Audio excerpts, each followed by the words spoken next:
To make any kind of sense of it, I need to go back 3 years. Back to the night the Payne started. Life was good. Sun setting on a sweet summer's day, the smell of freshly mowed lawns, the sounds of children playing, a house across the river on the Jersey side, beautiful wife and a baby girl. The American dream come true. Honey, I'm home. But dreams have a nasty habit of going bad when you're not looking. The sun went down with practiced bravado. Twilight crawled across the sky, laden with foreboding. I didn't like the way the show started, but they'd given me the best seat in the house, front row center. Oh, no, please God, no. That was 3 years ago. Everything ripped apart in a New York minute. The killer junkies had been high on a previously unknown designer drug, Valkyr, V. After the funeral, I told Alex I'd be transferring to the DEA. It took us 3 long years to get a break in the Valkyr case. Then, finally, 2 months ago, a dime dropper tipped us off that Jack Lupino, a mob boss in the Punchinello crime family, was trafficking. I went undercover, infiltrated the worst mafia family in New York. Our investigation had turned up nothing to link Angelo Punchinello, the head of the Punchinello family, to Valkyr. All tracks had ended with Jack Lupino. Collecting evidence had gotten old a few hundred bullets back. I was already so far past the point of no return, I couldn't even remember what it looked like when I had passed it. Outside, the mercury was falling fast. It was colder than the devil's heart, raining ice pitchforks as if the heavens were ready to fall. Everyone was running for shelter like there was no tomorrow. It didn't get any better when I got to the subway. The feeling hit me like a point-blank shot straight in the face. Something was not right about this. My Beretta stirred nervously under my coat, but the train doors had already shut behind me, and I was in for the ride. Turn around, walk away, blow town. That would have been the smart thing to do. Guess I wasn't that smart. Lisa Punchinello. Lisa Punchinello was the Don's wife. Mona Sachs, Lisa's evil twin. Your safety's off, evil twin. You might hurt someone with that gun of yours. Lisa's the damsel in distress. I'm the professional. I'd blow you away without batting an eye. Sure, and you can check out my credentials splattered all over this joint. Jack couldn't have framed you, not the state he was in. We're after the same slime bag. Angelo Punchinello's the one who murdered your friend and framed you with it. You know this for a fact? I've got my sources. I don't have a clue these days. I just shoot them as they come. Who put a contract on the archfiend? This one's mine. I hate the guts of that sadistic wife-beater. Why not pool our bullets for this one? I thought you'd never ask. My finger was starting to twitch. How do you like your whiskey? I woke up in a bad dream. My head felt 2 sizes too small for my brain. Max Payne. I envy your name. And the killer was smiling. Pleased to meet you. I'm Frankie the Bat Niagara. Niagara, as in you cry a lot? He had a baseball bat and I was tied to a chair. Pissing him off was the smart thing to do. Everyone makes mistakes. Mine hadn't been to crack jokes about the goon with the bat. He'd have cracked my skull regardless. It hadn't even been to trust a girl with a gun. I had blindly gone after the first bad guy on my hit list when I should have been aiming further up the ladder, at the head of the Punchinello family. I couldn't bring myself to be pissed at Mona. Guess I had a soft spot for her pretty face.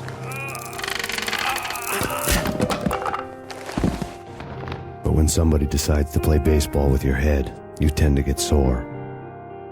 Pissing Punchinello off was a dangerous game, but when people get mad, they make mistakes. I should know. That's where I wanted Punchinello, mad enough to trip over his own feet, preferably into a grave. The trick in my situation was that there was no trick, no matter what the movies tell you. No rules, no secret mantra, no roadmap. It wasn't about how smart or how good you were. It was chaos and luck, and anyone who thought different was a fool. All you could do was to hang on madly, as long and as hard as you could. Snow was falling like ashes from post-apocalyptic skies, but that was outside. Things would soon get hot in the Don's restaurant. I knew it was a long shot, Angelo Punchinello actually showing up, but there was no crime in hoping. Punchinello was a pushover. The moment I stepped into the room, he folded like a deuce before a royal flush. No, wait. I was just doing what I was told. I couldn't refuse. She's someone high up. Government, maybe. I don't know. He was trying to buy more sand for his hourglass. I wasn't selling any. I could tell when I was outgunned. It was time to take another beating. The mystery witch was a real barracuda. Trouble on dagger heels, a smoking assault rifle in her hand, and an army of killer suits behind her. How sweet. I get to kill two birds with one stone. Gentlemen, we're done here. Take me to Cold Steel. She had just given me an OD of Valkyr. I could feel green fire eating my brains. They turned to steam. They did a fade on me. I'd never had a chance. The witch had got me just as sure as if she put a gun to my head and pulled the trigger. The shadows rushed me, bruised mugshot faces hungry for revenge. They knew my weak spots and closed in for the kill. The floor turned into a vortex of green blood. I fell. Alex and I had a few moments of glory between us. Crime-fighting comrades, the best in NYPD DEA collaborative team. Good-hearted macho bullshit like that. I would have given anything to have him here as my backup. No such luck. No luck at all. The Payne family. Happiness captured in a Polaroid moment. I had thought it would last forever, till death do us part. I didn't want to think about it. As long as I didn't, it could never happen. But I had broken my own rule. The thought had already slipped in. Fear was rusty needles poking at my brain. Cold and scaly, it slithered down my chest. Max, something happened at the office today. A strange memo. Something about Vikings. Honey, I gotta run. You can tell me all about it this evening. Have a nice day, darling. The bullet holes were rubies on her chest, blood glowing on her ivory skin. She was so beautiful. The killer was smiling. The flesh of fallen angels. Slowly, the green nightmare faded, leaving dark stains on my soul that would never come off. Top secret. Project Valhalla. U.S. Army. Yggdrasil Network. Valhalla, the otherworldly place in Norse mythology where the bravest heroes spent their afterlife feasting and fighting forever, their wounds miraculously healed night after night. Valkyr, the maidens who chose the most courageous Viking warriors and carried them to Valhalla. 1991. The research objective is to create a chemical substance to enhance the stamina and morale of infantry troops. 1995. Results unsatisfactory. Project canceled. Someone had decided to continue the sick experiment unauthorized. Project compromised. Data leak. Fix the damage by any means necessary. Security clearance red. Authorized by the project lead. Field test. Double the dosage for all the remaining test subjects. Observe and record the subject's behavior in an urban setting. The drop-off point was my old address in New Jersey. The file dated 3 years ago. Just when you thought you had reached the deepest depths of horror, it suddenly got worse. How to turn off that small voice inside your head that started to whisper that you should be glad that now, if not before, your revenge was justifiable on any conceivable moral scale. That small voice proved, beyond any doubt, that I was damned. We pieced together a jigsaw, and the final picture is you finishing that same puzzle. A mad, green-eyed killer standing behind you. An urban legend come true. The Project Valhalla test subjects had been the mad junkies who had murdered my loved ones.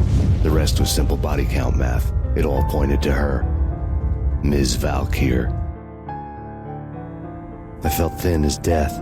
I've been living on an endless supply of weak old donuts. They were fuel for this crazy furnace inside my head. I couldn't remember when I had last seen the sun. I was on a permanent graveyard shift. When the darkness fell, New York City became something else, any old Sinatra song notwithstanding. Bad things happened in the night, on the streets of that other city, Noir York City. Mr. Payne, I would like to introduce you to my colleagues in what we call the Inner Circle. You've been watching too much X-Files.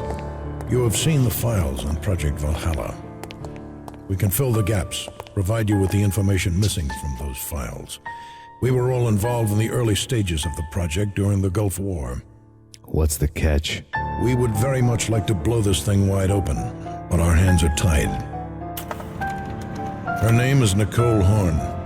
She was the key figure in Project Valhalla. When the funding was discontinued, she simply refused to quit. She knew exactly what she had in her hands. Nicole Horne is the president of Acer Corporation. She has more than half the city in her pocket. This must be kept under wraps. If you try to go public with this, we will deny any knowledge. We need you to take her out. Afterwards, we can protect you, make all the charges go away. I had dreamed of revenge. Those dreams were always nightmares, of coming close and then failing. Now I was close. I had a name to guide me, Nicole Horne. I had nothing to lose. Mine wasn't the most original approach to the problem. It wasn't as if it hadn't all been done before. An eye for an eye, the first principle of revenge. Old as dirt, still going strong. The cardinal rule in going after someone with an intention to kill was not to make it personal, which it almost always ended up being anyway. It did with me. I took my time, cruising around the city in the snow. There was no hurry. I knew what I had to do now. I took my time, thinking about it, building up the rage. When I was ready, I parked the stolen wheels at the front entrance of the Acer Corporation headquarters. Got out, got in, got cracking. I had a bullet with Nicole Horne's name on it. I had 10,000 bullets with the hag's name on them. She had ultra-high-tech security systems, enough mercenaries and weaponry to start World War III. There was no fear.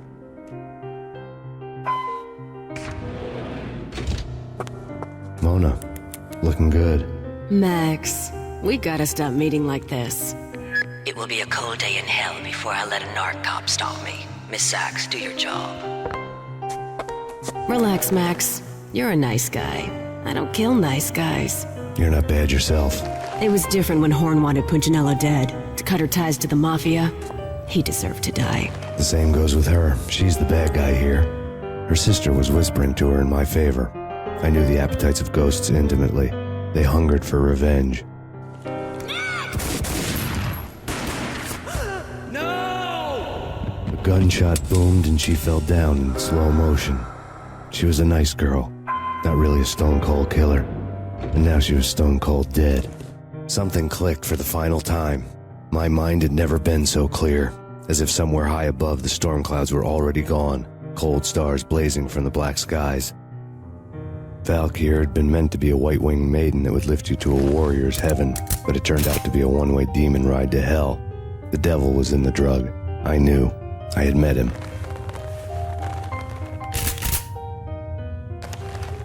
And now I was going to kill her, the queen of the underworld who had tried to lift herself a bit closer to heaven with her drug money. No begging, no bribes. She knew better. Honor among killers. We who were about to die. Both of us knew how this would end, in pain and suffering. All this because your wife stuck her nose into things that were none of her business. The cops were coming to take me away. The sirens were like a bad conscience I couldn't shake. It's ridiculous you've made it this far. You won't be alive when they get here.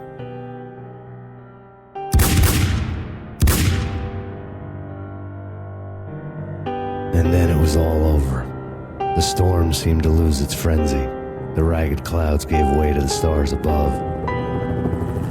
Max Payne, this is Deputy Chief Jim Bravura from the NYPD. We've got the building surrounded. Throw down your weapons and lie down with your hands behind your head. A bit closer to heaven.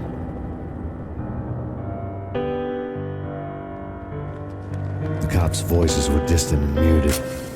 Freeze! NYPD! Hold it right there! My ghosts released me from their haunting. Down below, New York City glittered like diamonds on black velvet. You gave us one hell of a ride. Take him down to Central Booking. You heard the man. Woden was there in the crowd, standing by the sidelines. It wouldn't be over till the man with the patch would say so. He'd say the right words. I knew he would. He'd better. Woden grinned smugly. It was the grin of a winner. That made two of us.